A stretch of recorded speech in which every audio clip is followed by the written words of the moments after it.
Bonjour Pablo Vera et bienvenue sur Blockchain Addict pour une nouvelle interview. On est ravi de te recevoir. Tu es le fondateur de Angle Protocol et vous êtes émetteur de stablecoin. Je te laisse préciser davantage Ouais. avant de rentrer Salut dans Magali, le sujet. salut Antoine. Bonjour. Merci de me recevoir aujourd'hui. Donc oui, je suis cofondateur de Hank, je suis pas tout seul dans cette aventure. On est trois à avoir créé le projet. Hank, c'est un projet auquel on a commencé à réfléchir quand on était encore étudiant. Moi, j'étais à Polytechnique et après j'ai fait un master à Stanford. Et j'ai commencé au cours de mes études par le biais de cours que j'avais pris à m'intéresser un peu à la finance décentralisée. Et c'est en commençant à jouer fin 2020 avec des protocoles de DeFi que j'ai compris toute la puissance et tout ce qui était possible de faire avec des applications financières sur les blockchains. Sauf qu'à cette époque-là, notamment, c'était facile d'avoir du yield sur des stablecoins dollars, enfin, de faire du revenu en les prêtant dans des protocoles comme Camp en avait. Mais le problème, c'est que moi, j'étais en Europe, soumis à un risque de change euro-dollar. Et donc, je me suis dit que c'était quand même vraiment dommage d'avoir une industrie si composable, si transparente, enfin, une vraie révolution pour la finance dans laquelle il n'y ait pas les primitifs de base qui permettent à tout le monde d'en profiter sans être soumis à ce risque de change euro-dollar. Donc, c'est là d'où est venue l'idée, OK, on va créer un stablecoin euro, on pourra revenir là-dessus plus tard, pour donner à tout le monde les moyens de profiter de la DeFi sans risque de change. Et de façon plus générale, on va créer des outils de base, des primitives financières pour permettre la démocratisation de la finance décentralisée. Alors, je rebondis sur ton parcours que je trouve très intéressant. Comment on passe de Polytechnique à Angle Protocol? Euh, Quel est le cheminement? Quel est le cheminement? Déjà, passer de. Moi, c'est plus quand j'étais en master à Stanford que j'ai fait vraiment la transition à Angle Protocol. C'est quelque chose qui. Enfin, c'est assez standard quand on est à Polytechnique d'aller faire une dernière année, un an, un master à l'étranger. C'est normal, quoi. Enfin, j'ai pas du tout l'exception. Et en revanche, à Stanford, il y a quand même cet esprit entrepreneurial. Je crois que un étudiant de Stanford sur trois a fini par créer son entreprise dans sa vie. Euh, et c'est quelque chose qui est assez challengeant et qui est assez inspirant parce qu'on voit des gens au-dessus de nous qui se disent, bon, 20 ans plus tôt, il y avait Sergey Brin et Larry Page qui étaient assis dans le même amphithéâtre, qui ont créé Google. Ils en étaient capables dans les mêmes conditions que moi, alors pourquoi pas nous? Et il y a aussi tout un les cours auxquels on a eu accès nous poussaient quand même pas mal à ça. Moi, à l'X, j'ai pris des cours qui expliquaient le fonctionnement des blockchains, etc. Ce qui a piqué mon intérêt. Et en revanche, à Stanford, j'ai repris un cours sur les crypto-monnaies. Mm. Et là, il y a des projets très appliqués. Et directement, en fait, on est un peu plongé dans le grand bain parce que les intervenants de ce cours-là, ce sont les fonds d'investissement, ce sont les grands protocoles qui viennent expliquer comment ils marchent. Et en fait, ils étaient tous un peu en train de nous dire, regardez, ce qui se passe aujourd'hui en DeFi, c'est-à-dire vous pouvez être trois et faire un truc qui gère des milliards. Et c'est la même dynamique que ce qu'il y avait au début des années 2010 quand vous vouliez faire une application iPhone où vous pouviez être trois et réussir à faire Instagram avec des millions et des millions d'utilisateurs. Et donc, en fait, ça nous a vachement diminué mentalement les barrières à l'entrée qu'on percevait à créer des protocoles. Et donc, on a commencé ça comme un projet de cours, en fait, où nous, on réfléchissait à mode, bon, bah, OK, on va faire notre protocole de stablecoin, comment on le fait, comment ça marche. Et donc, vraiment un projet de cours. Et assez vite, c'est devenu sérieux parce qu'on a commencé à parler à des VC, notamment via le réseau Stanford qu'on avait eu, qui ont eu l'intérêt. Et on s'est dit, bon, bah, en fait, on peut en faire notre métier, on va réussir à lever de l'argent, on va réussir à se payer avec ça et faire ça de façon professionnelle. Donc, c'est vraiment des itérations successives plutôt qu'un 0 to 1. Je suis étudiant, je vais créer Angle Protocol. Et c'est le fait d'avoir été dans un bon cadre, je pense, qui nous a permis de passer cette étape-là.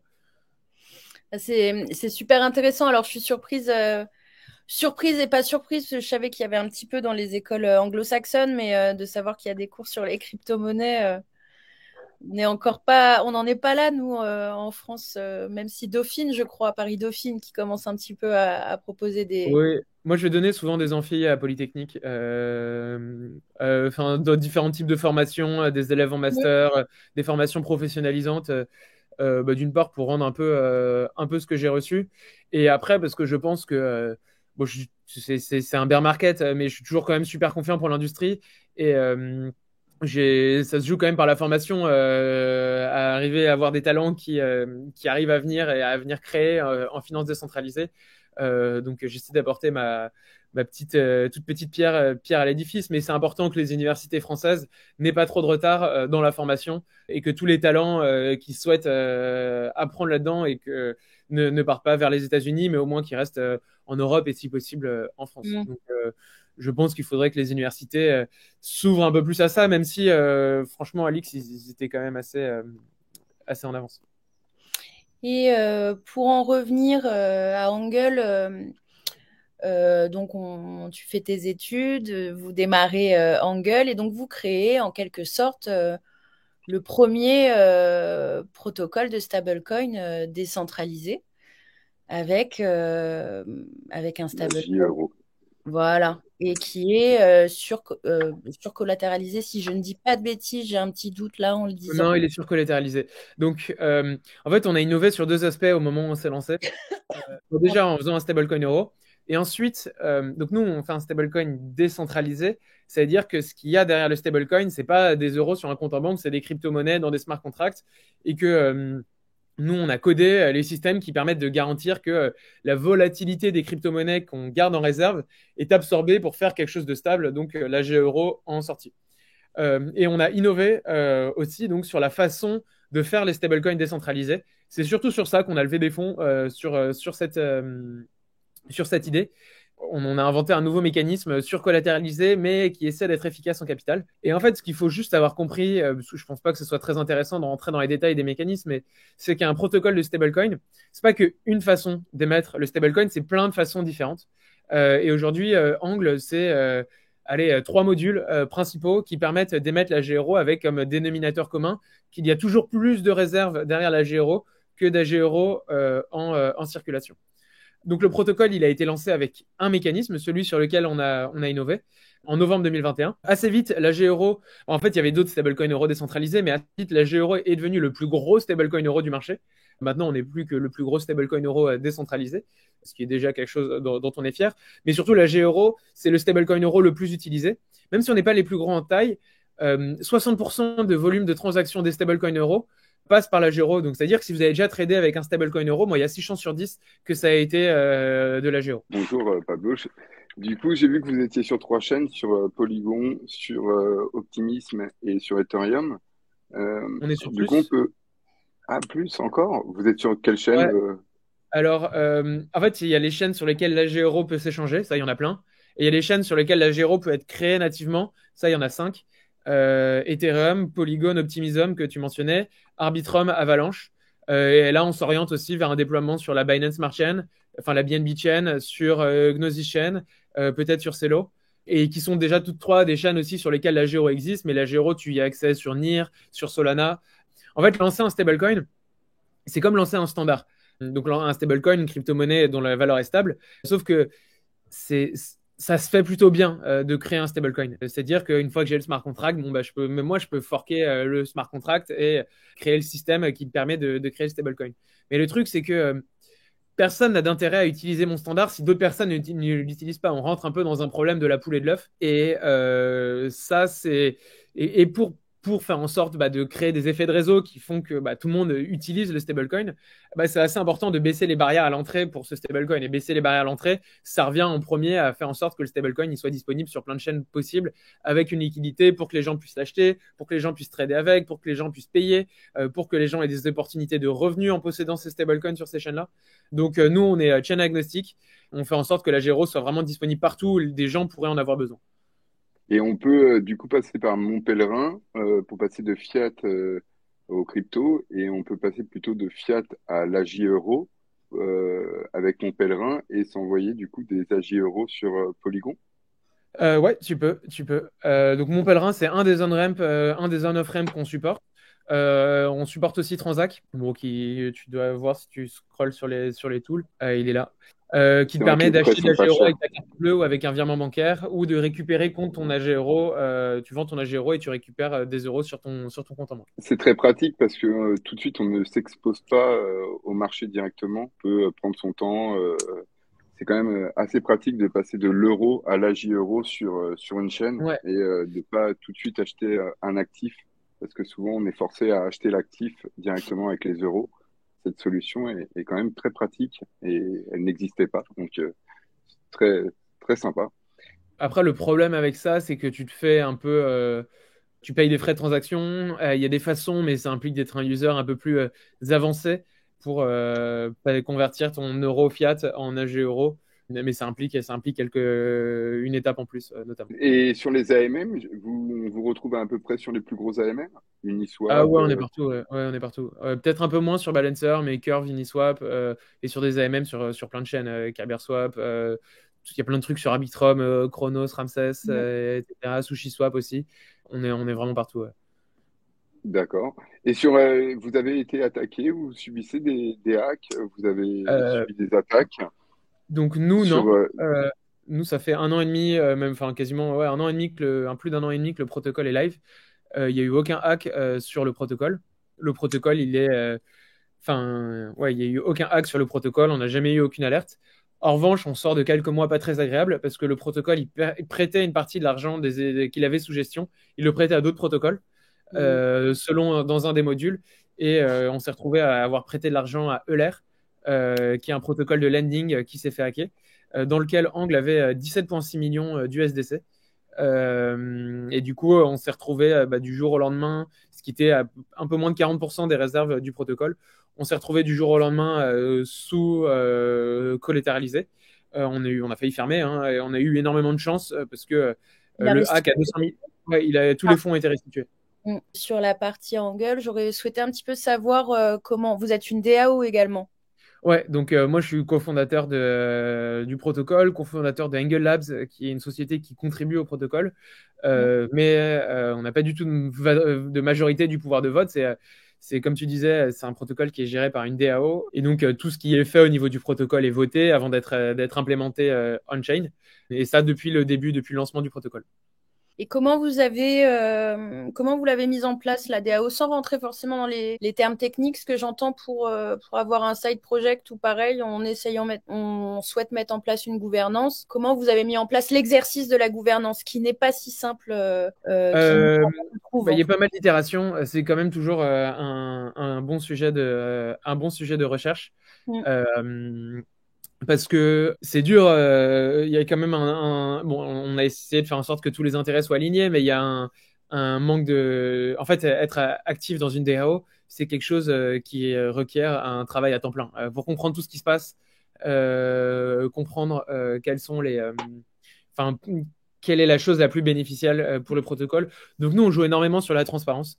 Parce qu'on est plus impliqué dans le protocole, on fait en sorte que tous les chiffres sur lesquels on se base, ils soient disponibles sur tout le monde, qu'il n'y ait aucune asymétrie d'information. Et après, on repose sur du tooling qui est assez standard, hein. On a un forum de gouvernance sur Discourse, les gens votent sur Snapshot. On essaie de baisser vraiment les barrières à l'entrée pour que les gens s'impliquent. C'est quelque chose qui n'est pas évident non plus, parce qu'on reste là aujourd'hui, Angle, c'est 30 millions de TVL, en partie à cause du Hackler, c'était 60 millions avant le Hackler. Mais on reste un petit protocole, et donc c'est dur d'avoir des gens qui s'impliquent pour quelque chose qui reste malgré tout petit.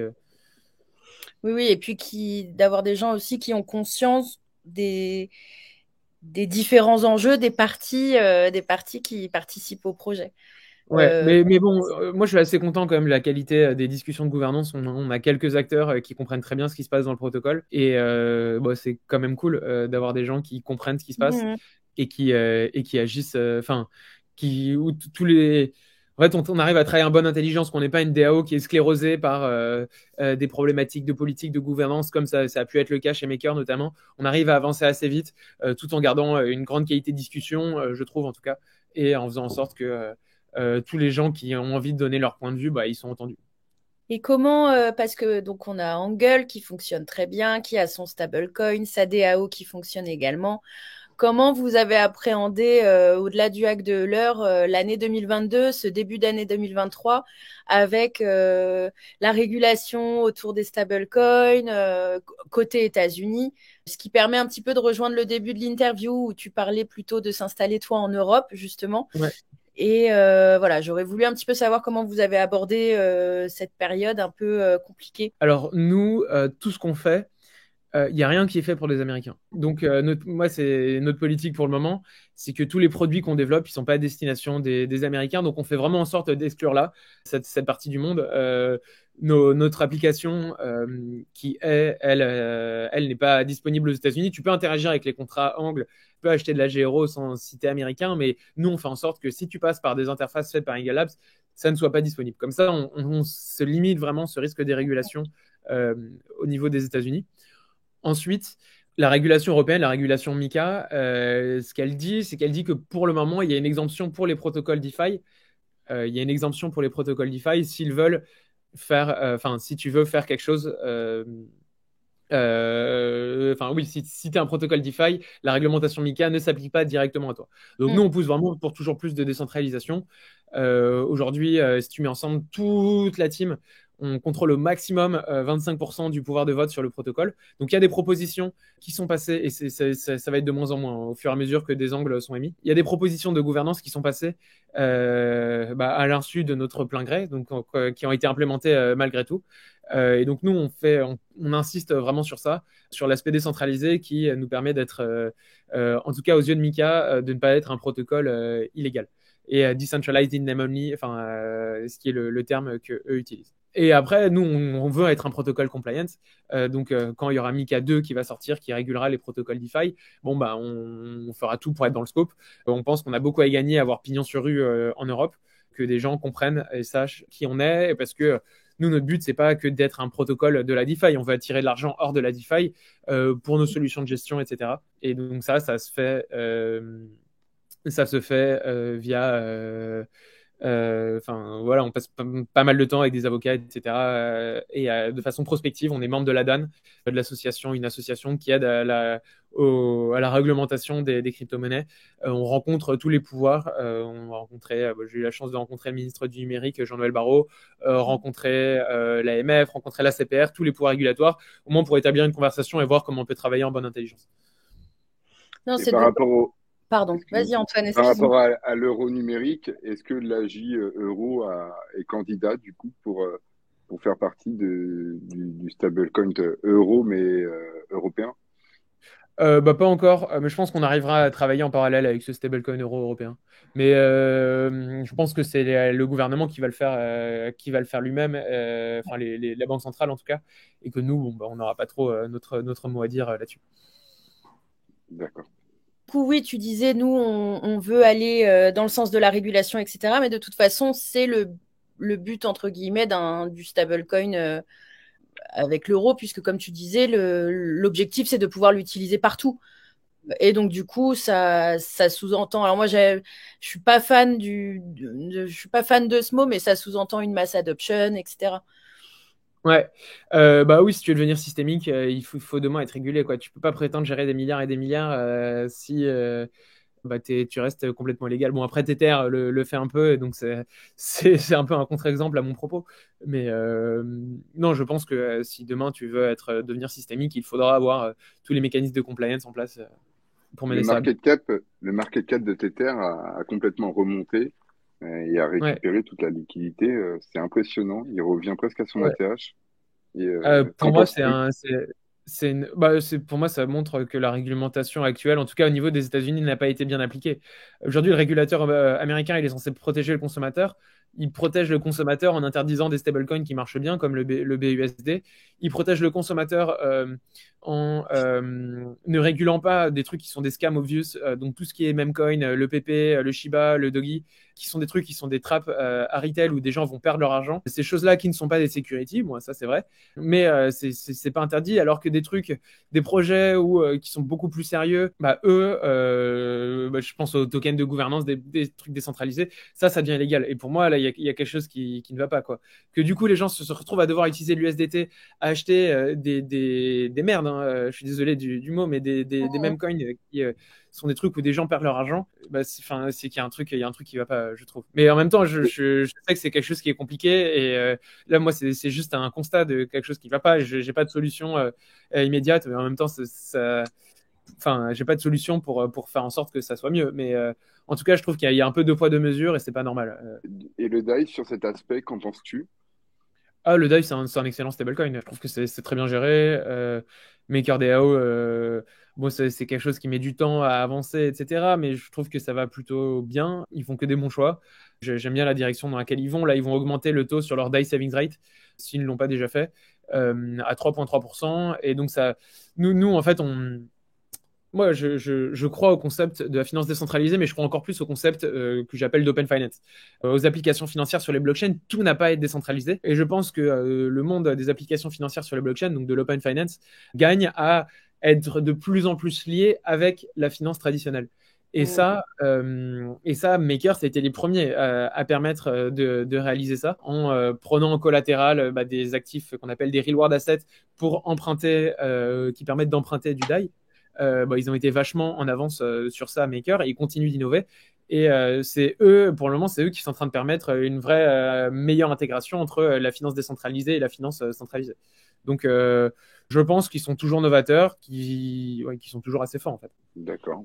Et nous on tend à faire ce qu'eux arrivent à faire et qu'ils peuvent faire facilement parce qu'ils sont beaucoup plus gros que nous, mais on tend vers ça. Alors maintenant qu'on a un peu fait passé, présent, sans cliché, on va s'orienter vers le futur, savoir un petit peu du coup pour la suite de l'année 2023, quelles sont les visions, les perspectives d'Angle Protocol, quels sont peut-être vos objectifs, le tout en gardant en tête du coup que ça inclut un rôle de la communauté et de la DAO. Ouais, alors ouais, bien sûr. Là, ce que je veux dire, c'est ce que moi j'ai en tête, mais c'est pas forcément ce qui va se passer. Donc déjà, nous là, on est en plein en train de travailler sur un nouveau système pour émettre la GRO.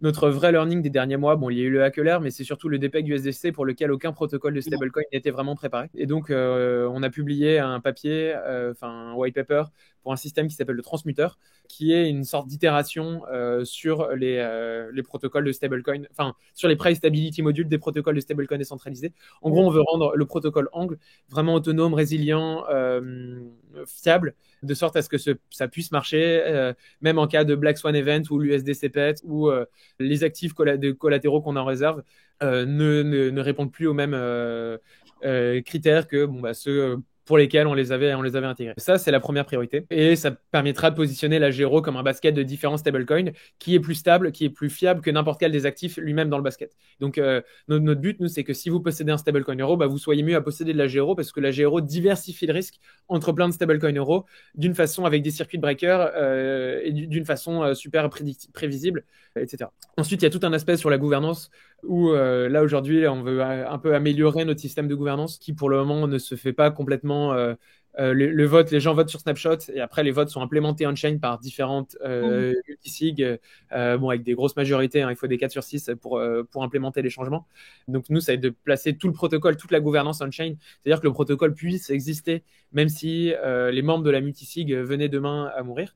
Ce qui n'est pas dit. Donc, ce qui aujourd'hui, je pense que, enfin non, je suis sûr même que ça tient, mais bon, il faut quand même se préparer à ça. Et ensuite, nous, notre travail, c'est de croître la demande pour la Gero. De faire en sorte que la Gero, ça soit super, super fiable, stable, que personne ne puisse jamais douter de la sécurité et des principes économiques qui sont derrière la Gero. Bon, ça, c'est le nouveau modèle qu'on va sortir dont je vous parlais avant. Mais après, il faut croître la demande. Et nous, croître la demande, moi, j'ai envie qu'on aille dans la direction de Maker, qui va commencer à réussir à payer le taux sans risque aux détenteurs de DAI. Donc 3,3%, parce qu'ils arrivent via leurs réserves à générer du yield en ayant des bons du trésor américain. Ce type de produit-là, nous, c'est ce vers quoi on commence à tendre. On a accepté déjà en collatéral pour permettre aux gens d'emprunter de la Gero des bons du trésor américain tokenisés. On va accepter des bons d'entreprises, des bons d'entreprises européennes qui payent du 7,5% pour emprunter de la Gero à 3%, ce qui va permettre aux gens de prendre des loups. Et moi, mon but, c'est que Angle devienne une espèce de DeFi super app où si vous voulez prendre du levier sur des cryptoactifs, si vous voulez prendre du levier sur des bons tokenisés, vous pouvez. Mais en revanche, si vous voulez typiquement avoir une forme de savings account de livret A, vous le pouvez aussi via Angle et qu'on vous paye en crypto le taux sans risque en euros. Et après, toujours avoir la Gero en moyen de paiement qui est utilisé pour faire du cross-border payment et ce type de solution. Donc, aujourd'hui, c'est beaucoup autour de la euro bon, qui marche, ça tient. Maintenant, il faut qu'on aille s'étendre un peu plus loin, qu'on arrive vraiment à créer des nouveaux produits financiers. Et on a les idées, on sait comment les créer, ces produits financiers, mais il faut qu'on arrive à bien exécuter ça. Donc ça, c'est la vision pour fin 2023, réussir à aller dans cette direction. Le taux de rendement tourne autour de 3% du coup, sur la Chez J-Euro. Maker, oui. Chez Maker. Nous c'est pas encore un truc qui est lancé, mais si on arrive à payer du 3% à tous les détenteurs de G-Euro, du 3% sans inflation en token, hein. Là, aujourd'hui, avec de la G-Euro, vous pouvez avoir facilement du 20%. Si vous mettez de la liquidité dans certaines pools, mais c'est de l'inflation en token, en angle ou en OP, enfin, dans d'autres tokens. Bon, c'est pas le truc, c'est quelque chose qui est mal capturé. D'ailleurs, il y a plein de gens qui mériteraient, enfin, qui pourraient rentrer en plus et ça marcherait bien. Enfin, et mon but, c'est de le faire baisser à 10% parce que qu'il y ait 2 fois plus de TVL pour le même montant d'incentive qui est envoyé. Mais non, moi, je veux un rendement de base sur la GRO autour, en fonction du taux sans risque, quoi. Mais aujourd'hui, ça serait aux alentours de 3%. C'est une stratégie pour garder la liquidité de façon dans les pools, parce que c'est toujours, c'est pas évident de garder la liquidité et de faire venir les nouveaux entrants et d'acquérir la confiance et qui laisse la liquidité sur le protocole, c'est pas évident. Le spectre qu'on adopte, nous, c'est un spectre beaucoup plus large que le spectre DeFi, avoir de la liquidité sur des protocoles. Nous, c'est un stablecoin, c'est un moyen de paiement global qu'on souhaite que les gens utilisent, enfin partout, quoi. On veut pas être un pur produit simplement DeFi, on veut être un produit qui va beaucoup plus large. Parce que si, pour nous, tu vois, la DeFi aujourd'hui, ah merde, la page Earn ne load pas sur notre application. Désolé, c'est parce que j'ai pas connu, je suis pas avec Ok. le wallet. C'est parce qu'il n'y a Ouais. pas le wallet Ouais, je pense que qui est c'est avec ton connecté. wallet. Ouais, c'est Euh, ça. mais en gros, la DeFi pour nous aujourd'hui, c'est toujours un problème qui cherche sa solution. On est à l'étape de la proof of concept, toujours. On a montré qu'on était capable de faire des échanges décentralisés qui rivalisent avec les échanges centralisés. On a montré qu'on était capable de faire des money markets type AV, etc. On a montré qu'on était capable de faire des stablecoins décentralisés. Maintenant, c'est quoi l'utilité qu'on a fournie encore au monde réel? C'est quoi les services financiers qui sont fournis via les blockchains qui ne sont pas déjà disponibles? Donc on sait que c'est possible de reconstruire un monde financier beaucoup plus efficace en passant par les blockchains, mais on n'y est pas encore. Et nous, ce dans quoi on s'inscrit, c'est pas essayer d'exister que parmi la DeFi, c'est de faire en sorte que la DeFi prenne parce qu'elle fournit des services qui, de façon viable, et donc qui ne reposent pas que sur l'émission de tokens, sont plus efficaces parce que moins d'intermédiaires, parce que moins de frais de transaction grâce à une composabilité accrue, fournissent des services qui rivalisent, voire battent ceux des banques ou qui existent en parallèle. Alors justement, j'avais la question qui me trottait en tête. Quel est votre comment vous travaillez et est-ce que plutôt vous travaillez avec des acteurs de la finance traditionnelle et quel est votre lien avec eux?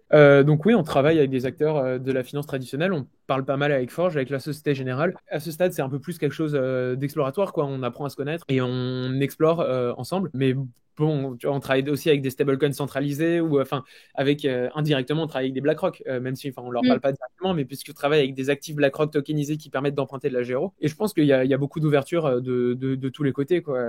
Des gens qui comprennent qu'on peut les aider, qu'on peut construire des produits en plus et qu'on ne vient pas forcément casser tout ce qu'ils font dans l'industrie, mais qu'on peut exister en complémentaire aussi, apporter de la valeur là où eux ne sont pas capables, dans des choses que eux ne sont pas capables de faire. Je m'explique. Par exemple, aujourd'hui, vous avez des bonds américains, c'est pas possible d'avoir, enfin, le collateral factor maximum avec lequel vous pouvez emprunter, c'est 50%. Donc, c'est-à-dire que si vous avez $1 de bon, vous pouvez emprunter 50 centimes au maximum avec votre banque.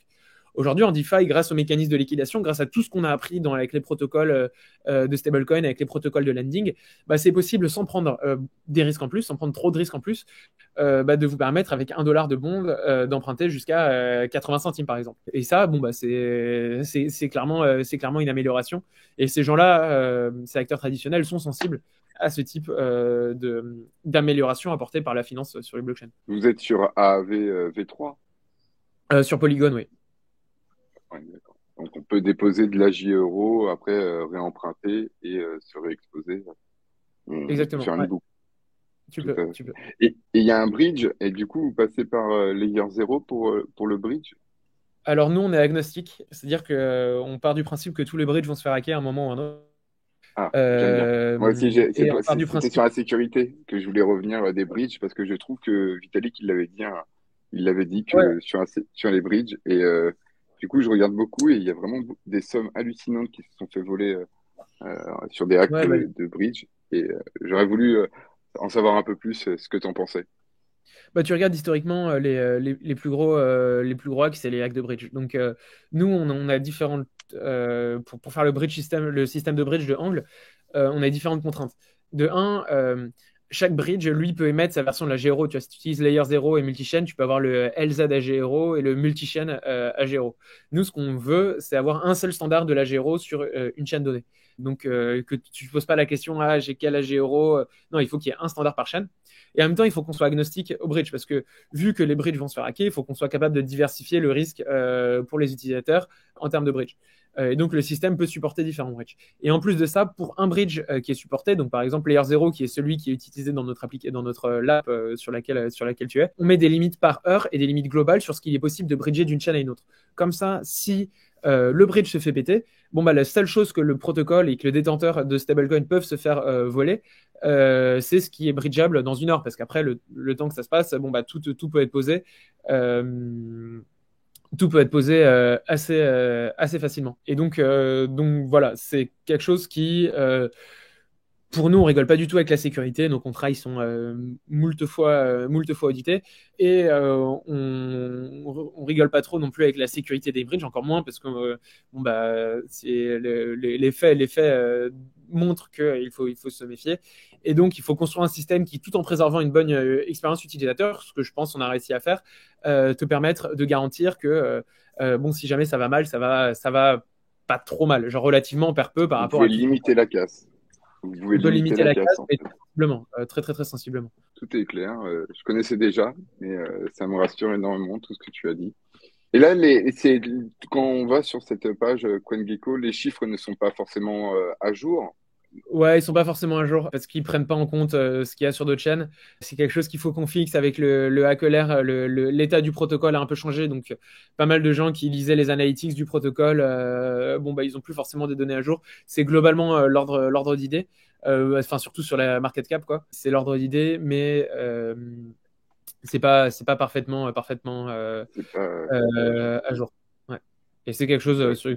qu'on va améliorer dans les prochaines semaines, voire mois. Du coup, ma question, alors elle est peut-être un peu naïve, mais est-ce que tu as déjà, d'ores et déjà, des exemples d'utilisation de la G-Euro Alors aujourd'hui, ouais, concrets, voilà. bah, c'est concret, mais en même temps, c'est pas concret. Oui, c'est pour ça que Euh, je cherche mes Aujourd'hui, mots. si tu veux trader euro-dollar, si tu veux trader du forex, prendre des paris directionnels en mode je pense que le dollar va monter, je pense que l'euro va monter, Tu peux. etc. La meilleure façon de faire ça, c'est de notre pool USDC à G-Euro, tu trades à un point de base, donc 0,01%. Donc elle est super liquide, elle est vraiment profonde, donc tu n'as pas trop de slippage. Ça, c'est le use case principal. Après, l'autre use case qu'on défend, bah, c'est avoir un yield. Hein. Si tu avoir un yield en euros en DeFi, si tu veux faire du revenu sur tes euros en DeFi, bon, bah, la G-Euro, c'est le meilleur actif pour ça. Et le fameux équivalent, alors j'ai retenu l'expression, mais le fameux équivalent livret A, voilà. Ça, Ouais, ça, c'est... il est pas encore live. Ça, Oui, j'ai il est pas compris. encore live, mais faudrait que, enfin, un protocole de stablecoin qui dans un an n'a pas ça, c'est un protocole de stablecoin qui rate quand même quelque chose, quoi. C'est pas normal, tu vois, d'avoir des USDC, des USDT qui distribuent, qui gagnent des milliards et des milliards de dollars parce qu'ils ont des milliards en réserve qui gagnent place à 4-5% et qui ne distribuent rien aux détenteurs de stablecoin. Là, la compétition va arriver, ça va être assez féroce. Et Eh ben, nous, faut qu'on s'inscrive dans cette dynamique-là. c'est tout bon pour moi. C'est très intéressant. Merci beaucoup. Je vous en Merci prie. Pablo. Merci Merci à Pablo. tous.